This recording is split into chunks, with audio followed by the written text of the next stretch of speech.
Hey everyone, welcome back. You ready to dive into some pretty dark history? Oh, yeah, definitely. Today we're going to be taking a deep dive into excerpts from Mein Kampf. Mein Kampf. Yeah.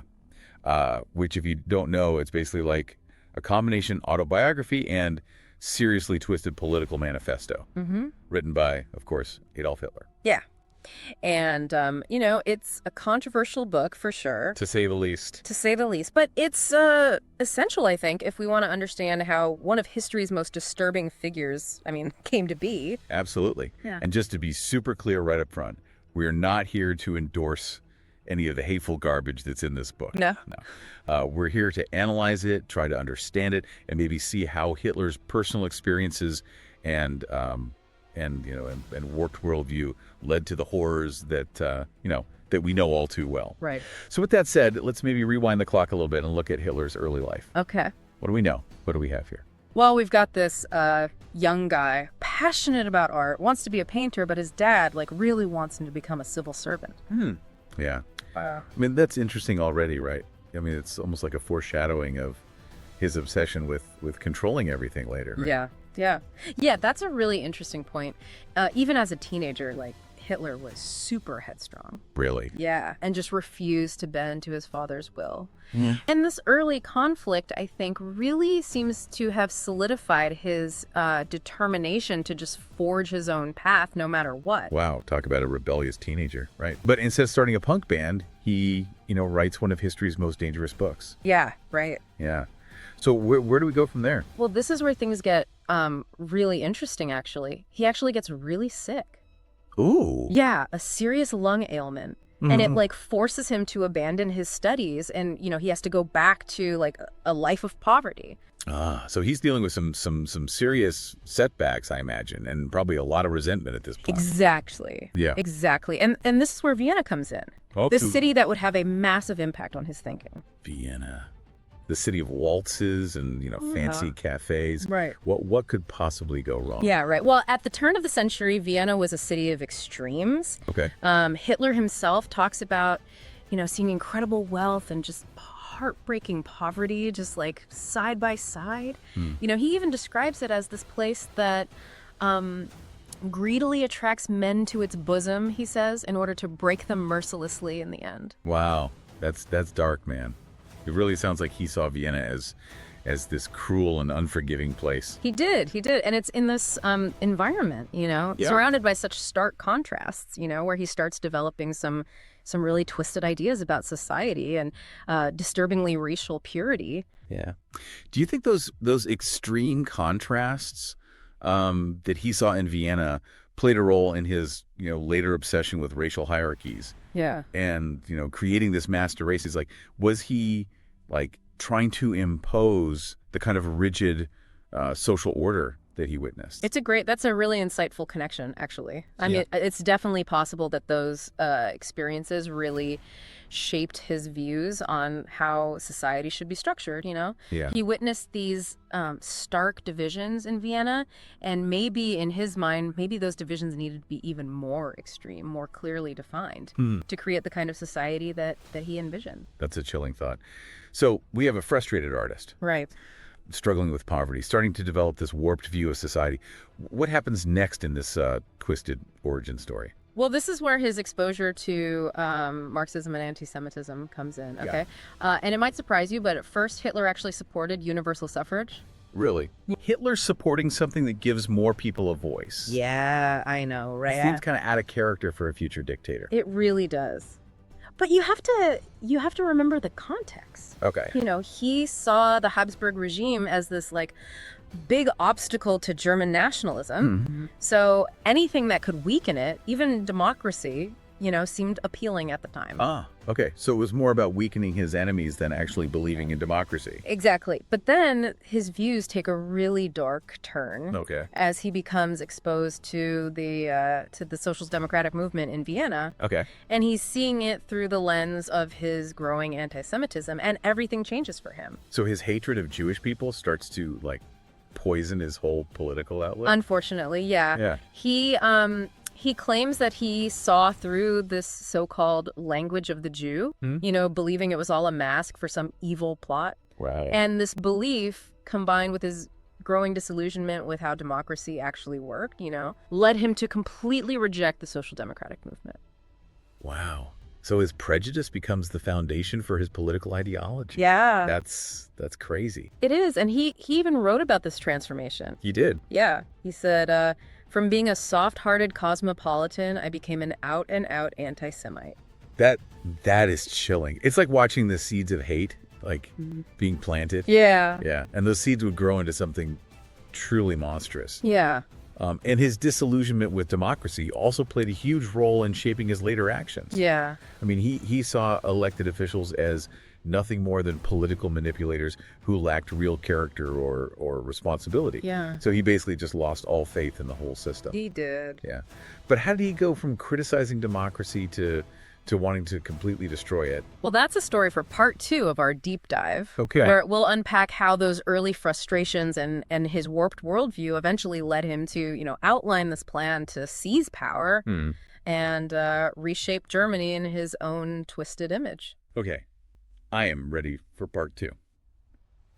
Okay, so we left off with a young Hitler, like totally disillusioned with democracy, deeply prejudiced, and, starting to develop some seriously dangerous ideas. So where does he go from here? Well, this is where his hatred really starts to morph into like a concrete ideology. Yeah. It's obsessed with this idea of German nationalism and this, this twisted concept of racial purity. Right, the whole Aryan race thing. I mean, it's disturbing to think about how this pseudoscientific garbage actually gained traction. I know, it's wild, right? Yeah. So Hitler believed that the Aryan race, as he defined it, was the only race responsible for all of human civilization.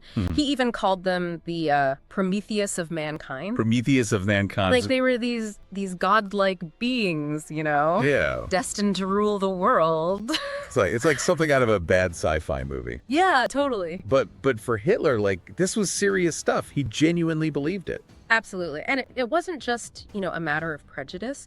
He argued that racial mixing was actually a threat to the very survival of a nation. He used this analogy of a herd instinct. Okay. Claiming that racial unity was what made a nation strong and able to face challenges. Okay, but I mean, that's just ridiculous. It's like saying that a herd of sheep is stronger if all the sheep are the same shade of white. Right. It's totally absurd. But this is the kind of twisted logic that Hitler used to justify his horrific policies later on. It's terrifying to see how he took these unfounded beliefs and wove them into an actual political program. Yeah. And sadly, a lot of people bought into it. Yeah, he managed to create this dangerous ideology that really resonated with, a certain segment of the German population at that time. So what was his vision for Germany? Did he want to take over the world? Well, he definitely had plans for expansion, Yeah. but they weren't exactly what you might expect. Okay. Unlike a lot of European leaders at the time, he wasn't that interested in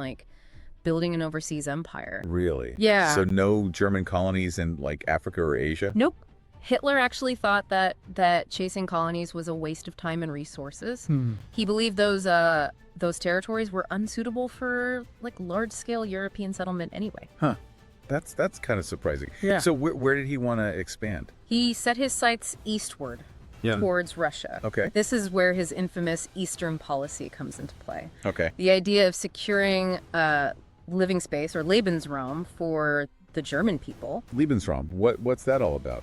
So think of it as a belief that Germany needed to expand eastward, even if it meant using violence, to get, enough land and resources for its supposedly superior people. Okay. And the Slavic people living in those territories, well, they were seen as obstacles to be removed. Wow.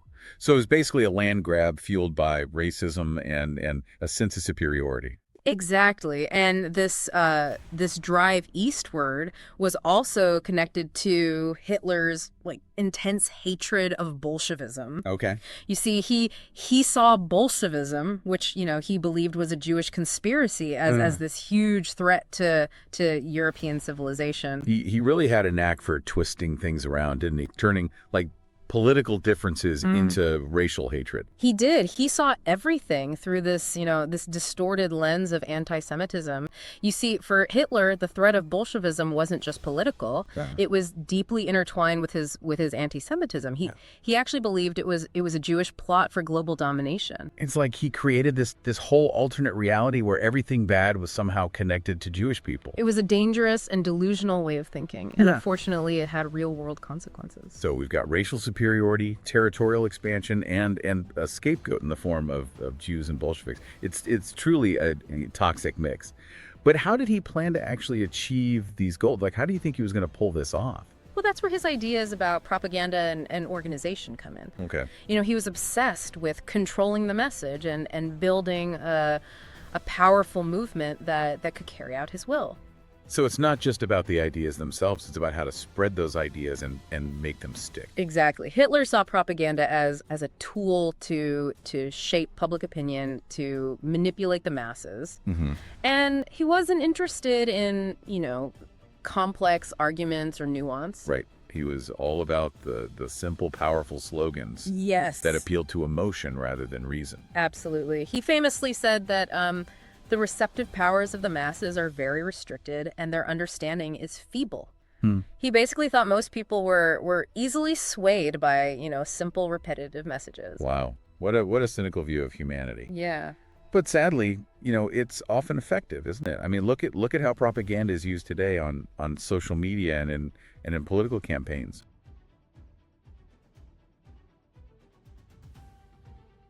Yeah, you're right. It's still a major problem. Hitler's understanding of how to manipulate people through propaganda is unfortunately relevant even today. Okay, so we've got the propaganda machine cranking. Mm-hmm.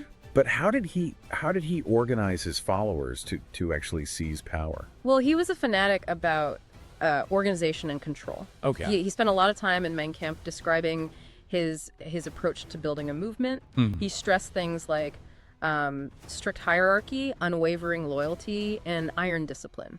It sounds almost like a military structure. It basically was. He talked about setting up local groups, progressively higher cadres, Okay. and even had a paramilitary force called the SA, or Storm Detachment. Right. Wow. The SA. Those were the guys who'd show up at rallies and beat up anyone who disagreed with Hitler. Exactly. They were the muscle, the enforcers. Hitler believed that muscular force must be employed to support, the spread of his ideas. So violence was always part of the equation. It wasn't just about winning hearts and minds. It was about intimidating and silencing anyone who got in his way. You got it. And this belief in the power of violence was clear in how he talked about an incident in Coburg, where the SA shut down a communist demonstration. Okay. And he was proud of how they used force to crush their opponents. It's scary how he just openly advocated for violence as a political. It's chilling, and sadly, this was just the beginning. Yeah. The violence would escalate dramatically as Hitler gained more power. So we've got a deeply disturbed individual consumed by hatred and ambition, promoting a dangerous ideology, building a powerful organization, and openly advocating for violence. I mean, what could possibly go wrong? That's the question we'll explore in part 3 of our deep dive. Okay. We'll see how Hitler's twisted ideas and strategies actually took root in the chaotic world of post-World War I Germany. Well, here we are, back for part 3 of our deep dive into Mein Kampf. It's hard to believe we're already here. We've really uncovered a lot about Hitler so far, from his early life and warped worldview to his dangerous ideas about race, nationalism, propaganda. It's a lot to take in. Yeah, I mean, we've really gone pretty deep into the dark side of his thinking, and it's even more disturbing, to think about how he actually managed to turn those ideas into a powerful political movement. Right. I mean, it's one thing to have crazy ideas, but it's another thing entirely to convince millions of people to follow you. I mean, how did Hitler pull that off? Well, it's important to remember that he wasn't operating in a vacuum. Right. Germany after World War I was a mess. Yeah. The country was humiliated by its defeat, struggling with economic hardship, and politically unstable. So it was kind of like a perfect storm brewing. Exactly. The ground was fertile for extremism. People were looking for someone to blame for their problems, and Hitler was more than happy to provide a scapegoat. And that scapegoat, of course, was the Jewish people. Right. Hitler relentlessly exploited existing anti-Semitism, blaming the Jews for everything from Germany's economic woes to the loss of the war.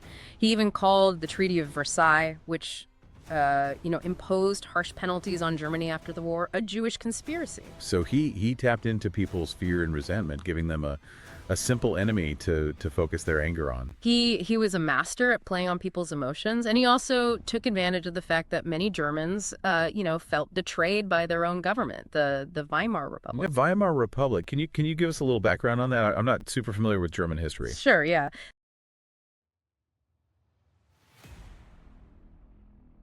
The Weimar Republic was the democratic government that was established in Germany after World War I, but it was weak. And it faced a ton of challenges.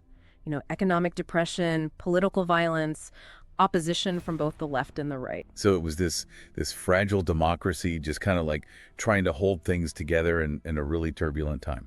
Exactly. And Hitler saw this weakness as an opportunity.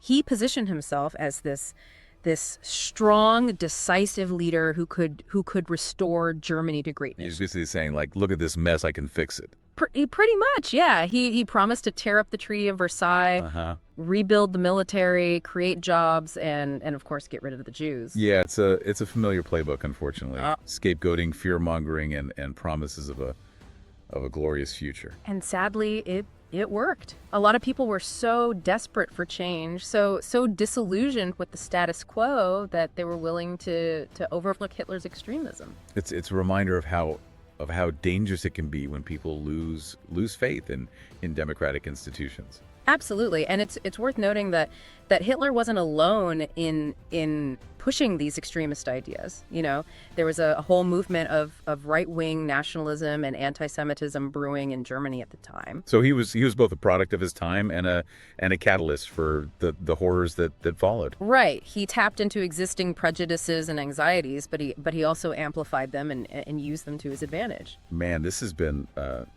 truly sobering deep dive. We've seen how a combination of personal experiences of warped ideology and a vulnerable society can create the conditions for something truly terrible to happen. And it's a stark reminder that we need to be vigilant against these kinds of dangerous ideas and the leaders who promote them. Absolutely, we can't afford to be complacent. We need to learn from the past, understand the warning signs, and actively defend democratic values and human rights. Couldn't agree more. Mein Kampf is a difficult book to read, but it's a crucial reminder of the dangers of hatred, intolerance, and unchecked ambition. Well said. Thanks for guiding us through this dark chapter of history. My pleasure. And to our listeners, keep those critical thinking caps on and stay engaged. The fight against hatred and intolerance is an ongoing one. So thanks for listening, everybody, and we'll see you next time.